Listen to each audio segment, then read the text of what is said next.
Hello students, welcome back to my YouTube channel. आज हम class 11th का एक न्यू चैप्टर स्टार्ट करने वाले हैं। इससे पहले हमने करा था केमिकल इक्विलिब्रियम, उसी का यूनिट सेकंड बोल लो या पार्ट सेकंड जो है आयनिक इक्विलिब्रियम।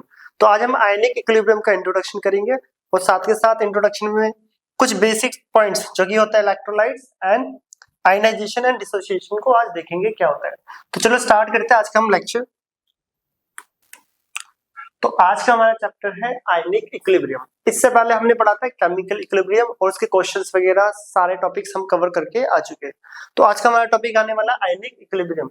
इक्विलिब्रियम क्या होता है, कितने टाइप्स के, बेसिक इक्विलिब्रियम के कॉन्सेप्ट्स वगैरह सब केमिकल इक्विलिब्रियम के लेक्चर फर्स्ट सेकंड में हम कर चुके हैं।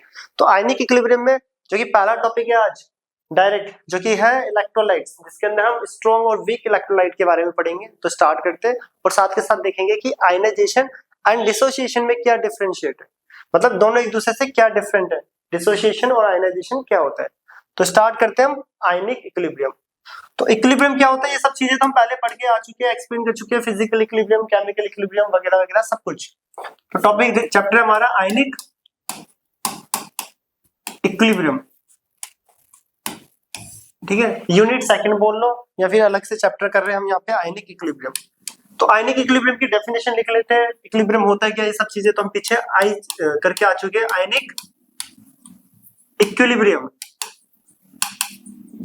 Ionic equilibrium. तो आयनिक इक्विलिब्रियम क्या होता है देखते हैं। देखो इक्विलिब्रियम क्या होता है वो सब चीजें पीछे पढ़ चुके हैं, जिसको करना है वो लेक्चर फर्स्ट देखो। केमिकल इक्विलिब्रियम में introduction, what do you mean by equilibrium, सब देख लिया। बट आयनिक इक्विलिब्रियम चैप्टर है तो इसकी डेफिनेशन लिख लेते हैं। तो नाम से पता चल रहा है जहाँ पे आयंस के बारे में बात कर रही हूँ उसको हम आयनिक इक्विलिब्रियम में कंसीडर करते हैं। तो इक्विलिब्रियम क्या होता है, मैं बार बार बोल रहा हूँ, chemical equilibrium lecture first, equilibrium explain करा था पूरा डिटेल में, वो जाके देख सकते हो। दोबारा से सेम टॉपिक नहीं करेंगे। तो आयनिक इक्विलिब्रियम की सिर्फ डेफिनेशन करते हैं और आज का हम पहला टॉपिक स्टार्ट करेंगे। तो ionic equilibrium, in this equilibrium, in this equilibrium the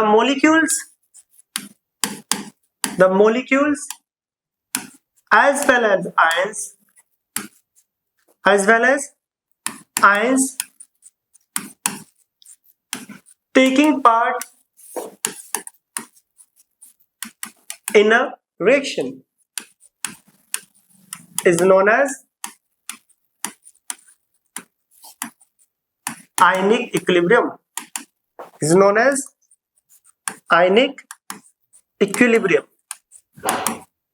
equilibrium का बेसिक कॉन्सेप्ट हम पढ़ चुके हैं, यहाँ पे हम डेफिनेशन लिख रहे हैं आयनिक इक्विलिब्रियम।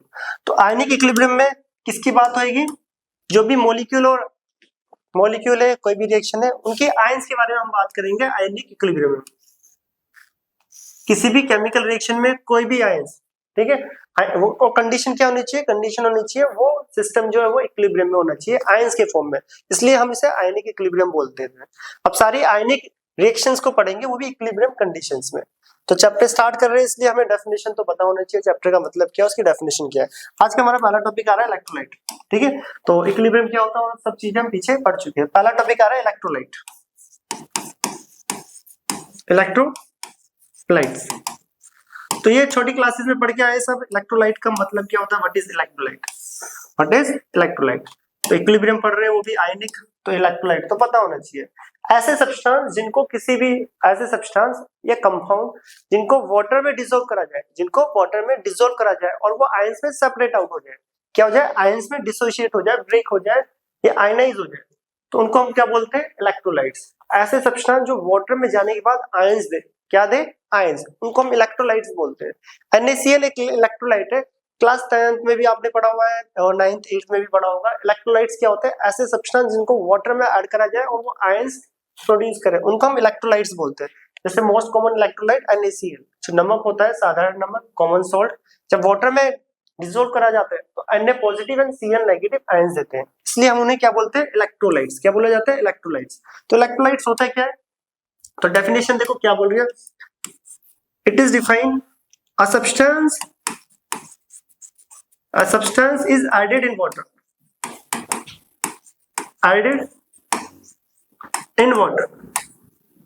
वाटर एक यूनिवर्सल सॉल्वेंट है, इसलिए मैं वाटर लिख रहा हूँ, वो कोई भी सॉल्वेंट हो सकता है वैसे। तो a substance is added in water, it dissociates into ions is known as electrolytes. A substance is added in water, it dissociate into ions, is known as electrolyte. तो आज का पहला टॉपिक इलेक्ट्रोलाइट है। कोई भी सब्सटेंस वाटर में add करा जाए और ऐड करने के बाद एडेड इन वाटर और आयंस में डिसोशिएट हो जाए, उनको हम क्या बोलते हैं? इलेक्ट्रोलाइट। याद रखना, वाटर की जगह दूसरा सॉल्वेंट भी हो सकता है। वाटर जनरली एक यूनिवर्सल सॉल्वेंट है, वैसे भी वाटर एक यूनिवर्सल सॉल्वेंट होता है। जनरली सॉल्वेंट जो होता है वो वाटर ही यूज करा जाता है ज्यादातर, इसलिए यहाँ पे वाटर लिख रहे हो। आप चाहो तो सॉल्वेंट भी लिख सकते हो, ठीक है।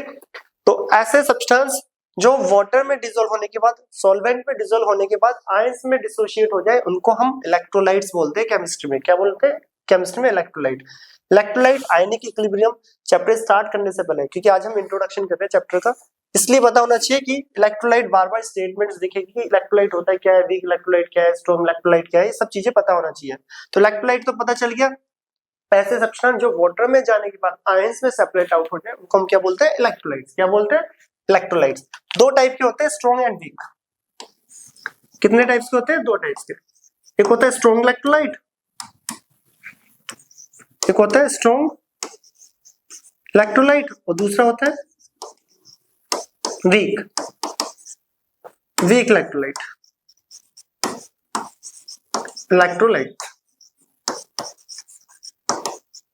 तो स्ट्रॉन्ग नाम में पता चल रहा है, स्ट्रॉन्ग मींस जो कंप्लीटली डिसोशिएट हो जाए, जो आयंस में कंप्लीटली डिसोशिएट हो जाए, 100% टूट जाए, आयंस में ब्रेक हो जाए, डिसोशिएट हो जाए, उनको हम स्ट्रॉन्ग इलेक्ट्रोलाइट बोलते हैं। और जो पार्शियली डिसोशिएट हो, उनको हम वीक इलेक्ट्रोलाइट बोलते हैं। क्या बोलते हैं? Week electrolyte. तो इलेक्ट्रोलाइट होता है क्या है? ऐसे सब्सटेंस जो वाटर में जाने के बाद आयंस में डिसोशिएट हो जाए, उन्हें हम इलेक्ट्रोलाइट्स बोलते हैं। दो टाइप के होते हैं, स्ट्रॉन्ग एंड वीक। अभी हम स्ट्रॉन्ग और वीक की स्टेटमेंट देखेंगे, एग्जांपल लेंगे कौन से होते हैं स्ट्रॉन्ग और कौन से होते हैं वीक। तो स्ट्रॉन्ग कौन से? जो कंप्लीटली डिसोशिएट हो जाए। स्ट्रॉन्ग के लिए हम वर्ड यूज करते हैं कंप्लीटली। ये क्लास 10th के लेक्चर में भी कराया हुआ है मैंने, और 12th के इलेक्ट्रोकेमिस्ट्री में भी पढ़ा हुआ है हमने, वहां पे भी पढ़ा होगा बच्चों ने 10th में भी। और वीक इलेक्ट्रोलाइट क्या मतलब? जो पार्शियली डिसोशिएट हो। इनको नोट करें। अब हम देखते हैं स्ट्रॉन्ग और वीक इलेक्ट्रोलाइट में क्या डिफरेंस है। तो नोट करना, हम आते हैं नेक्स्ट स्लाइड में। तो एक तरफ लिख लेते हैं स्ट्रॉन्ग इलेक्ट्रोलाइट,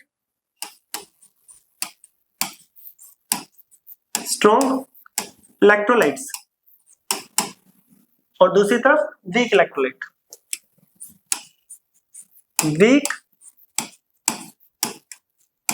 इलेक्ट्रोलाइट्स। तो दोनों में क्या फर्क है? तो देख लो, स्ट्रॉन्ग इलेक्ट्रोलाइट वही same definition, a substance is added in water,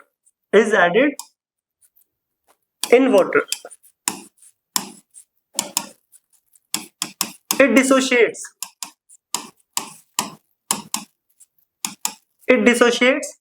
completely। जो completely dissociate कर जाए, it dissociate completely into ions, is called strong electrolyte. तो स्ट्रॉन्ग क्या होता है? जो कंप्लीटली डिसोशिएट कर जाए। और वीक कौन होगा? वीक होगा जो पार्शियली डिसोशिएट कर जाए। तो लिख नहीं रहे, इसी को कॉपी पेस्ट मार लेते हैं, और स्ट्रॉन्ग की जगह पे क्या आ जाएगा? कंप्लीटली की जगह क्या आ जाएगा? Partially word. बस क्या आ जाएगा? कंप्लीटली की जगह पे पार्शियली, कंप्लीटली की जगह पार्शियली।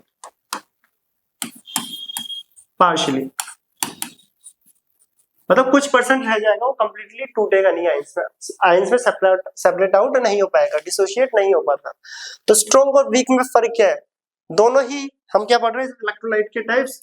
ऐसे सब्सटेंस जो वाटर में जाने के बाद कंप्लीटली डिसोशिएट हो जाए, वो तो स्ट्रॉन्ग इलेक्ट्रोलाइट कहलाएगा, और जो पार्शियली डिसोशिएट होगा वो कहलाएगा वीक इलेक्ट्रोलाइट। ये दोनों में फर्क होता है, जो क्लास 10th के लेक्चर मैंने एसिड बेस में भी कराया हुआ है, और 12th में इलेक्ट्रोकेमिस्ट्री में भी। तो यहाँ पे देखो, substance is added in water, it dissociates completely मतलब स्ट्रॉन्ग, एंड पार्शियली मतलब वीक इलेक्ट्रोलाइट। अब दोनों के एग्जांपल देखते हैं क्या क्या होता है। एग्जांपल के लिए देखो, NaCl एक strong electrolyte, NaOH sodium hydroxide एक स्ट्रॉन्ग इलेक्ट्रोलाइट, एक एसिड ले लिया एक बेस, सॉरी एक बेस ले लिया और एक सॉल्ट। दूसरी तरफ आते हैं एसिटिक एसिड जैसे कि CH3, COOH, NH4OH, ammonium hydroxide, ये सब क्या आता है वीक। अगर दोनों की रिएक्शन देखी जाए तो NaCl कंप्लीटली डिसोशिएट होता है किसमें, Na positive and Cl negative, किस क्या होता है कंप्लीटली डिसोशिएट। और अगर मैं एसिटिक एसिड की बात करूं तो ये क्या होता है पार्शियली होता है, CH3 COO negative plus H positive. अगर दोनों को जब वाटर में ऐड करा जाएगा तो NaCl Na positive and Cl negative. देखो रिएक्शन में तो यहाँ पे आधे बच्चे सोचेंगे ये भी तो कंप्लीटली टूट रहा है, बट ये जो प्रैक्टिकली मतलब ये जो आयंस है वो 100% सेपरेट आउट नहीं हो पाते, कुछ परसेंट रह जाता है एसिडिक एसिड, इसी को बोलते हैं पार्शियली, इसलिए उसे वीक एसिड की कैटेगरी में रखा था, क्लास 10th में पढ़ के भी आए थे। और NaCl की बात करें तो ये स्ट्रॉन्ग इलेक्ट्रोलाइट है, NaCl को डालोगे तो Na positive and Cl negative सारे सेपरेट आउट हो जाएंगे NaCl से, इसी को बोलते हैं कंप्लीटली डिसोशिएट। तो ये दोनों में फर्क है स्ट्रॉन्ग एंड वीक। बट यहाँ पे याद रखना NaCl आज तक आप पढ़ के आओगे कि स्ट्रॉन्ग इलेक्ट्रोलाइट है, बट डिपेंड करता है कि सॉल्वेंट क्या है। याद है मैंने यहाँ पे एक वर्ड बोला था, यहाँ पे a substance is added in water, बोला था बार बार कि यहाँ पे वाटर की जगह कोई और भी सॉल्वेंट हो सकता है, बट जनरली हम डेफिनेशन में वाटर ही लिखते हैं क्योंकि ज्यादातर हम जो सॉल्वेंट है वो वाटर यूज करते हैं, और वाटर एक यूनिवर्सल सॉल्वेंट भी है, ये हम पढ़ के आ चुके हैं। याद रखना अगर सॉल्वेंट चेंज हो जाए तो इलेक्ट्रोलाइट्स का बिहेवियर भी चेंज हो जाता है। फॉर एग्जांपल यहाँ पे एक नोट लिखते हैं, NaCl एक स्ट्रॉन्ग इलेक्ट्रोलाइट है और आज तक यही पढ़ के आए हो कि NaCl is a strong electrolyte, but वो वाटर के अंदर स्ट्रॉन्ग इलेक्ट्रोलाइट है, सॉल्वेंट चेंज हो जाए तो बिहेवियर भी इलेक्ट्रोलाइट का चेंज हो जाता है। फॉर एग्जांपल यहाँ पे एक नोट करके लिखते हैं, नोट करके इंपॉर्टेंट है याद रखना, NaCl sodium chloride behaves as a strong electrolyte, strong electrolyte in water, water में तो एक स्ट्रॉन्ग इलेक्ट्रोलाइट बिहेव करता है, but in ammonia it behaves as a weak electrolyte, बहुत इंपॉर्टेंट पॉइंट, वीक इलेक्ट्रोलाइट। तो याद करने के लिए इंपॉर्टेंट है ये पॉइंट, बहुत मैं अंडरलाइन भी कर दूं। NaCl behave as a strong electrolyte, behave as a strong electrolyte, क्या लिख दिया sorry, behave as a strong electrolyte। NaCl हमें पता है एक स्ट्रॉन्ग इलेक्ट्रोलाइट की तरह बिहेव करता है, किसके अंदर, वाटर के अंदर। याद रखना वाटर के अंदर अगर सॉल्वेंट चेंज हो जाए जैसे कि बोला है, but in ammonia it behave as a weak electrolyte. तो पूछ लिया जाए NaCl स्ट्रॉन्ग और वीक इलेक्ट्रोलाइट किस किस सॉल्वेंट के प्रेजेंस में शो करता है। स्ट्रॉन्ग तो सबको पता होता है किसकी में, NaCl की 10th 9th और छोटी क्लासेस में आप पढ़ के भी आ रहे हैं, क्योंकि NaCl जो होता है वो एक वीक स्ट्रॉन्ग इलेक्ट्रोलाइट होता है, वाटर के अंदर कंप्लीटली डिसोशिएट होता है। कभी पूछा जाए कि NaCl स्ट्रॉन्ग है या वीक, तो आज के बाद आपको बोलना है डिपेंड करता है सॉल्वेंट कौन सा है, सॉल्वेंट चेंज होगा तो बिहेवियर बदल जाता है। NaCl स्ट्रॉन्ग भी है वाटर में, NaCl वीक भी है अमोनिया में। तो एक एग्जांपल था NaCl का, इसलिए एग्जांपल लिया गया है क्योंकि जनरली यही पूछा जाता है, तो इसको नोट करना, ये होता है हमारा इलेक्ट्रोलाइट, स्ट्रॉन्ग और वीक इलेक्ट्रोलाइट का मतलब क्या है। तो आज का जो पहला टॉपिक था आयनिक इक्विलिब्रियम का, वो भी बेसिक सा टॉपिक है इलेक्ट्रोलाइट। इलेक्ट्रोलाइट क्या होता है, एज अ सब्सटेंस जो वाटर में ऐड होने के बाद आयंस में डिसोशिएट हो। दो टाइप के होते हैं स्ट्रॉन्ग और वीक। स्ट्रॉन्ग कौन से, कंप्लीटली डिसोशिएट, और वीक कौन है, जो पार्शियली डिसोशिएट हो।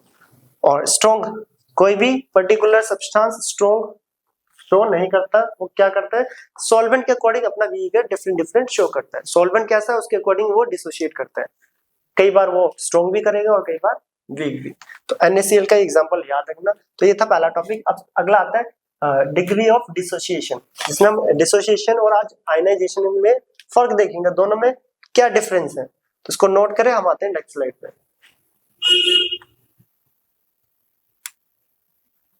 तो नेक्स्ट टॉपिक हमारा आ रहा है degree of dissociation. Degree of dissociation, degree of dissociation, या फिर बोल सकते हो degree of ionisation, degree of ionisation, और इनको रिप्रेजेंट करा जाता है अल्फा। ठीक है, दोनों ही एक है।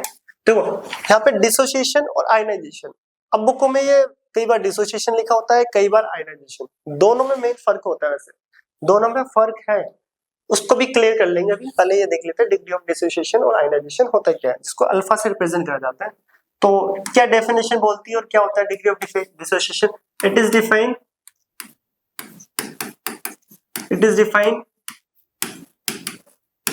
the fraction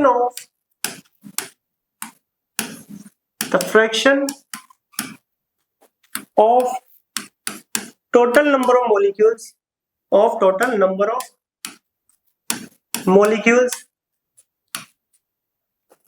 which dissociates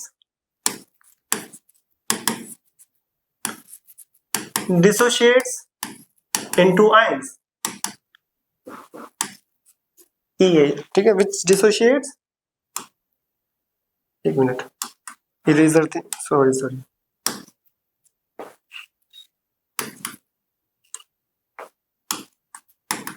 into ions is known as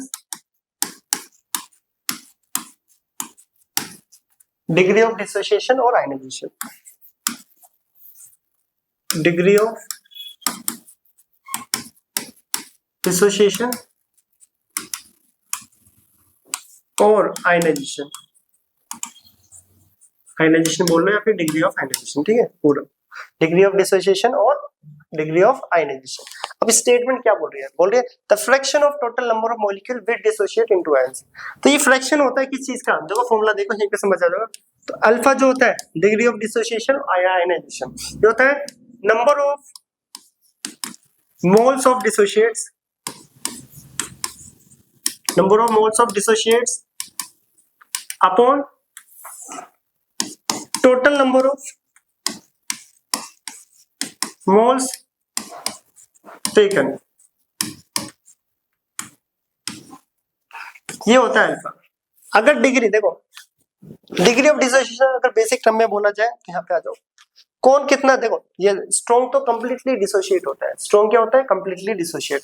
जो वीक इलेक्ट्रोलाइट है वो पार्शियली हो रहा है, कोई 30%, कोई 40%, कोई 60, 70, 80 अलग अलग परसेंटेज में डिसोशिएट हो रहा है। अब उस वैल्यू को किससे रिप्रेजेंट किया जाएगा? डिसोसिएशन को बोला जाता है अल्फा। क्या बोला जाता है? अल्फा। कितना डिसोशिएट हो रहा है वो अल्फा बताएगा, उसी को हम बोलते हैं डिग्री ऑफ डिसोसिएशन। कितना रेट, कितना डिग्री, कितना अमाउंट डिसोशिएट हो रहा है। अब डिसोशिएट और आयनाइज, इन दोनों में वर्ड में क्या फर्क है, इन दोनों वर्ड में क्या फर्क है वो तो हम अभी देखेंगे। अभी क्लियर, अल्फा क्या है कि कोई भी वीक इलेक्ट्रोलाइट है वो कितना डिसोशिएट हो रहा है वो अल्फा बताएगा, उसी को बोलते हैं डिग्री ऑफ डिसोसिएशन और डिग्री ऑफ आयनाइजेशन। इसका फॉर्मूला होता है alpha is equal to number of moles of dissociate, कितने मोल डिसोशिएट हुए और कितने लिए थे, दोनों को डिवाइड कर दो, वही आता है डिग्री ऑफ डिसोसिएशन। और यही स्टेटमेंट बोल रही है the fraction of total number of molecule which dissociate into ions. ठीक है, यहीं से बनी हुई statement, the fraction of total number of molecule which dissociate into ions. Total molecule में से कितना आयंस में डिसोशिएट हुआ है, उन दोनों का जो फ्रैक्शन होता है वही कहलाता है अल्फा। क्या कहलाता है? अल्फा। यहाँ से चैप्टर स्टार्ट हो जाता है डिग्री ऑफ डिसोसिएशन और डिग्री ऑफ आयनाइजेशन से।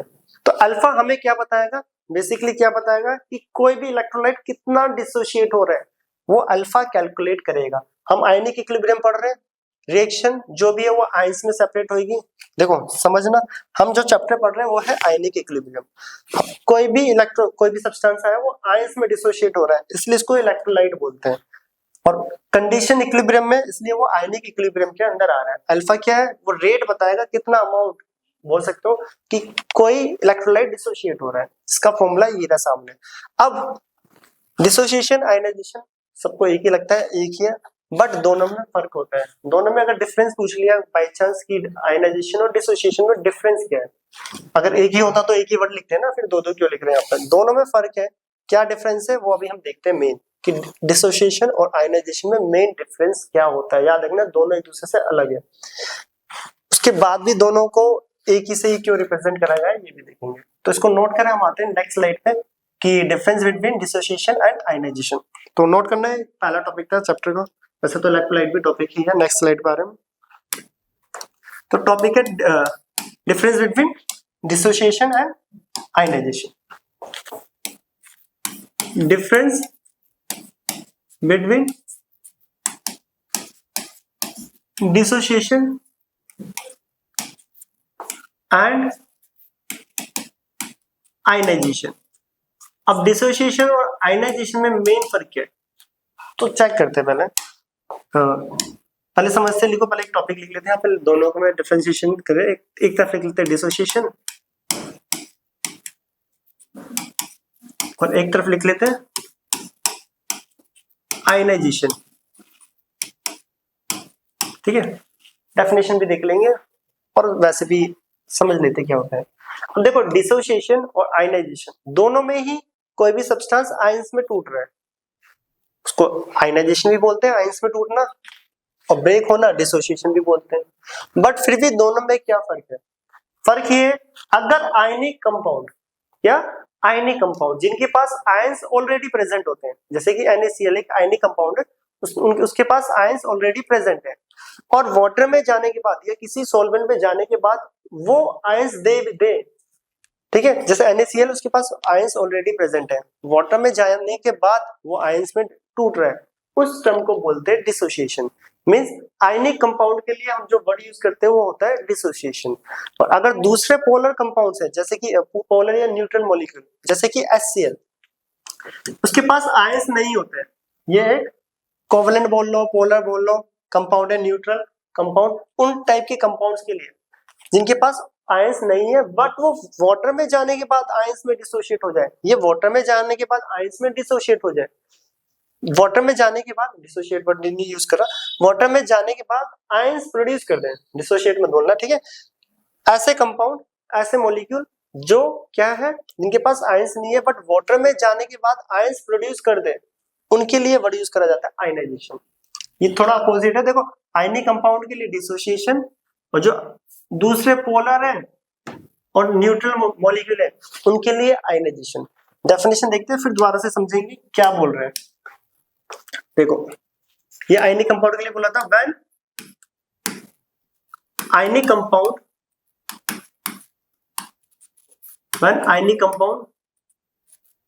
dissolve in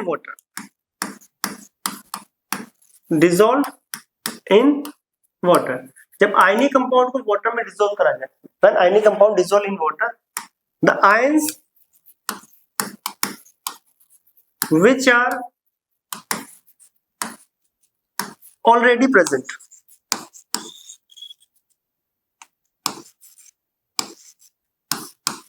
present in solid compound are separated out.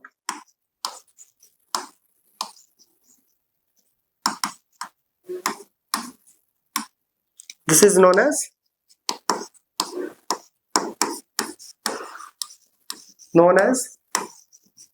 dissociation. क्या बोल रहे हैं, दोबारा समझो। बाई चांस किसी ने पूछ लिया डिसोसिएशन और आयनाइजेशन में फर्क बताओ। When ionic compound dissolve in water, जब किसी आयनिक कंपाउंड को वाटर में डिसॉल्व करा जाए, आयनिक कंपाउंड यहाँ पे लिख भी लो, लाइक NaCl, ठीक है। Ionic compound dissolve in water, ionic compound जिनके पास आयंस ऑलरेडी प्रेजेंट होते हैं, सॉलिड फॉर्म में भी, Na positive Cl negative, ions already present in solid, लिखा है the ions which are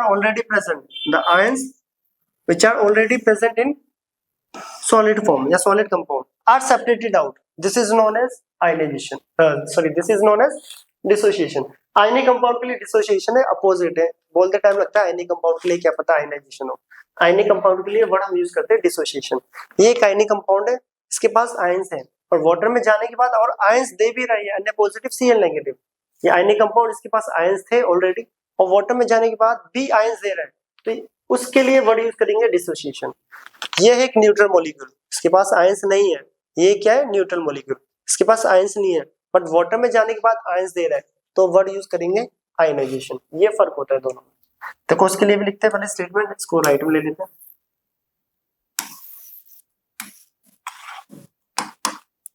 when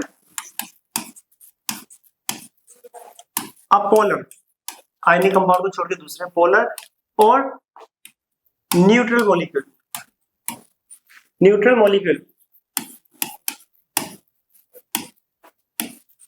like HCl, जब कोई पोलर और neutral molecule like HCl, the ions which are not present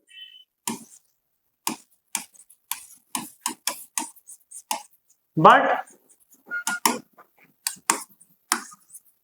dissolve in water,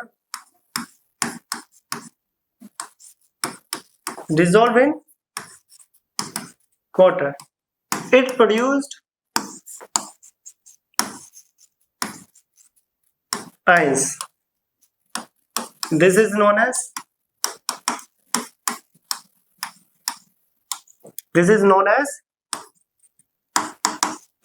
ionization. तो देखो definition भी यही बोल रही है क्या, जब कोई पोलर या फिर न्यूट्रल मॉलिक्यूल जैसे कि HCl, इसके पास आयंस नहीं है बट वाटर में जाने के बाद dissolve in water it produce ions, water में जाने के बाद ये आयंस प्रोड्यूस कर रहा है, तो उसके लिए जो टर्म यूज करेंगे वो होगा आयनाइजेशन। क्या होगा? आयनाइजेशन। तो डिसोसिएशन होता है किसके लिए? आयनिक कंपाउंड के लिए जिनके पास ऑलरेडी आयंस है, पहले से भी आयंस है और वाटर के साथ भी आयंस दे रहे हैं, तो उसके लिए यूज करते हैं हम डिसोसिएशन। और आयनाइजेशन किसके लिए यूज करेंगे? कुछ पोलर मॉलिक्यूल या न्यूट्रल मॉलिक्यूल जिनके पास आयंस नहीं थे बट वाटर में जाने के बाद आयंस प्रोड्यूस करते हैं, उसी को बोलेंगे हम आयनाइजेशन। दोनों में ही क्या हो रहा है? आयंस में टूट रहा है कंपाउंड। किस में टूट रहा है? आयंस में। उसमें भी आयंस में, इसमें भी आयंस में। दोनों को ही इसलिए अल्फा से रिप्रेजेंट करा जाता है। तो दोनों को बोलते हैं, दोनों को कैलकुलेट करने के लिए हम अल्फा ही रिप्रेजेंट करेंगे। इसको बोलेंगे डिग्री ऑफ डिसोसिएशन, इसको बोलेंगे degree of ionisation. Both are यहाँ पे कैलकुलेशन के लिए अगर आपको डिग्री ऑफ डिसोसिएशन बोला या आयनाइजेशन बोला है, मतलब अल्फा ही फाइंड आउट करना है। कितना परसेंटेज वगैरह जो निकलेगा वो हम आगे देखेंगे न्यूमेरिकल वगैरह में। तो ये होता है डिग्री ऑफ डिसोसिएशन, जो कि पहला एक तरह से फॉर्मूला है चैप्टर का और इंपॉर्टेंट, डिसोसिएशन एंड आयनाइजेशन। तो आज का हमारा लेक्चर, इसको नोट कर लेना पहले अच्छे से, स्क्रीनशॉट ले लेना। आज का हमारा लेक्चर यही था और टॉपिक भी यही था कि हमें पढ़ना था कि बेसिक इंट्रोडक्शन आयनिक इक्विलिब्रियम का, कि आयनिक इक्विलिब्रियम में पहला टॉपिक जो कि इलेक्ट्रोलाइट क्या होते हैं, कितने टाइप्स के थे। इसके बाद हमने देखा कि क्या कि degree of dissociation and ionisation और अल्फा क्या क्या होता है। इस चैप्टर का इंट्रोडक्शन था, इसलिए आज का लेक्चर यहीं पे कंप्लीट करते हैं। इसके बाद जो टॉपिक आएगा हमारा एसिड बेस थ्योरी, जिसके अंदर हम एरेनियस थ्योरी, ब्रोनस्टेड एंड लुईस और साथ के साथ उनके लिमिटेशंस, एग्जांपल और क्वेश्चंस भी करेंगे। तो केमिकल इक्विलिब्रियम की तरह यहाँ पे भी हम एक एक टॉपिक, एक एक स्टेटमेंट, नोट्स प्रॉपर करके चलेंगे और साथ के साथ चैप्टर के लास्ट में जाके जो हमारे क्या बोलते हैं क्वेश्चंस वगैरह होते हैं, क्वेश्चन सीरीज भी आएगी और क्वेश्चन चैप्टर टॉपिक के बीच बीच में भी आएंगे। ये तो इंट्रो होता है, इसमें क्या ही क्वेश्चन करेंगे, आगे करेंगे। जो अगला टॉपिक आएगा एसिड बेस वाला theory, erroneous, ब्रोनस्टेड and Lewis concept हम करेंगे, साथ के साथ उनके क्वेश्चंस भी। जिस टॉपिक का पॉसिबल होगा साथ के साथ क्वेश्चन करेंगे और बाकी तो क्वेश्चन सीरीज लास्ट में आती ही है, 2-3 पार्ट जो भी है, तो उनको नोट करें। हम मिलते हैं नेक्स्ट लेक्चर में और नेक्स्ट वीडियो के साथ। ये था हमारा आयनिक इक्विलिब्रियम का पार्ट 1, पहला चैप्टर, आयनिक इक्विलिब्रियम जो चैप्टर उसका पार्ट 1, पहला लेक्चर। तो इसे नोट करें, मिलते हैं नेक्स्ट वीडियो में नेक्स्ट टॉपिक के साथ।